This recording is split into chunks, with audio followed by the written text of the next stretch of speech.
തമിഴ്നാട്ടിലെ കന്യാകുമാരി ജില്ലയിൽ കുഴിത്തറയ്ക്ക് സമീപം മുഞ്ചിറയിൽ സ്ഥിതി ചെയ്യുന്ന പ്രസിദ്ധമായ ക്ഷേത്രമാണ് തിരുമലൈ മഹാദേവർ ക്ഷേത്രം. കുഴിത്തുറയിൽ നിന്ന് ഏകദേശം 6 കിലോമീറ്റർ അകലെയായി ഈ ക്ഷേത്രം സ്ഥിതി ചെയ്യുന്നു. ഈ ക്ഷേത്രത്തെ മുഞ്ചിറ തിരുമലൈ ദേവർ എന്നും മുനിമാർ തോട്ടം എന്നും ശൂലപാണി എന്നും വിളിക്കുന്നു. കന്യാകുമാരി ജില്ലയിലെ വർണ്ണാഭമായ ഉത്സവങ്ങളിൽ ഒന്നായ ശിവാലയ ഓട്ടം ആരംഭിക്കുന്നത് ഈ ക്ഷേത്രത്തിൽ നിന്നാണ്. അതിനാൽ ഈ ക്ഷേത്രം വളരെ പുരാതന കാലം മുതൽ തന്നെ ഒരു തീർത്ഥാടന കേന്ദ്രമായി അറിയപ്പെടുന്നു. കന്യാകുമാരി ജില്ലയിലെ പ്രസിദ്ധമായ 12 ശിവാലയങ്ങളിൽ ആദ്യത്തേതാണ് തിരുമലൈ മഹാദേവർ ക്ഷേത്രം. ചെറിയൊരു കുന്നിൻ മുകളിൽ പാറക്കെട്ടുകളുടെ മുകളിലാണ് ക്ഷേത്രം സ്ഥിതി ചെയ്യുന്നത്.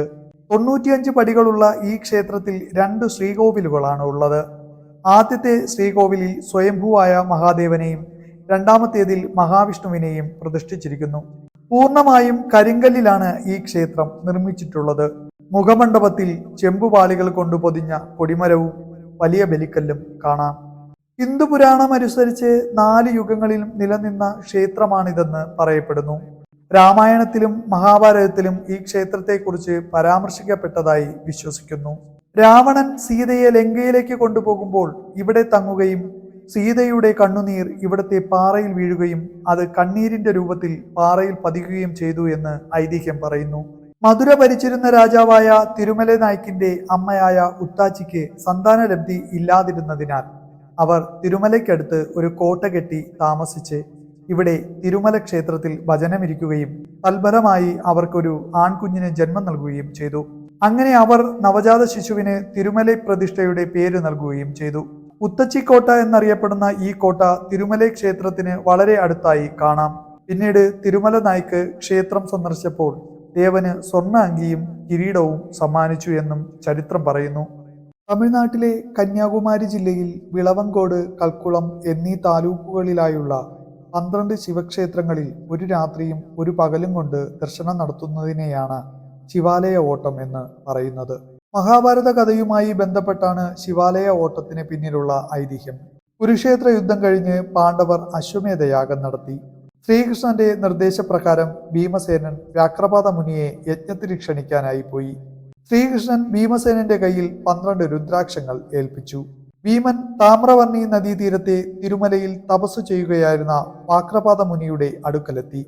മുനിയെ തപസ്സിൽ നിന്നുണർത്തുവാനായി ഗോവിന്ദ ഗോവാല എന്ന് വിളിച്ചു. ശൈവഭക്തനായ മുനി വിഷ്ണുനാമം കേട്ട് കോപിച്ചു ഭീമനെ ആക്രമിക്കാൻ ഓടിച്ചെന്നു. മുനിയുടെ കോപത്തിൽ രക്ഷപ്പെടാൻ ഓടുന്നതിനിടയിൽ ഭീമൻ കൈവശമുള്ള രുദ്രാക്ഷങ്ങളിലൊന്ന് ഒരു സ്ഥലത്തു വച്ചു. രുദ്രാക്ഷം ഒരു ശിവലിംഗമായി മാറി. ശിവലിംഗം കണ്ട് ക്രോധം ശമിച്ച മുനി കുളിച്ച് ശുദ്ധനായി വിഗ്രഹത്തെ പൂജിച്ചു. തുടർന്ന് വീണ്ടും ഭീമൻ മഹർഷിയെ യാഗത്തിന് പോകാൻ പ്രേരിപ്പിക്കുകയും കോപിഷ്ഠനായ മഹർഷി ഭീമനെ വീണ്ടും ഓട്ടിക്കുകയും അടുത്തെത്തുമ്പോൾ ഭീമൻ തന്റെ കൈവശമുള്ള രുദ്രാക്ഷം വീണ്ടും ഒരു സ്ഥലത്തു വയ്ക്കുകയും രുദ്രാക്ഷം ശിവലിംഗമായി മാറുകയും വീണ്ടും മഹർഷി കുളിച്ച് ശുദ്ധി വരുത്തി വിഗ്രഹത്തെ പൂജിക്കുകയും ചെയ്തു വന്നു. ഇങ്ങനെ ഈ പ്രക്രിയ ആവർത്തിക്കുകയും ഭീമൻ രുദ്രാക്ഷം വെച്ച സ്ഥലങ്ങളിലെല്ലാം ശിവലിംഗം രൂപപ്പെടുകയും ചെയ്തു. ഭീമന്റെ കയ്യിലെ 12ാമത്തെ രുദ്രാക്ഷവും ഉപയോഗിച്ചിട്ടും മുനിയുടെ കോപത്തിന് ശമനമുണ്ടായില്ല.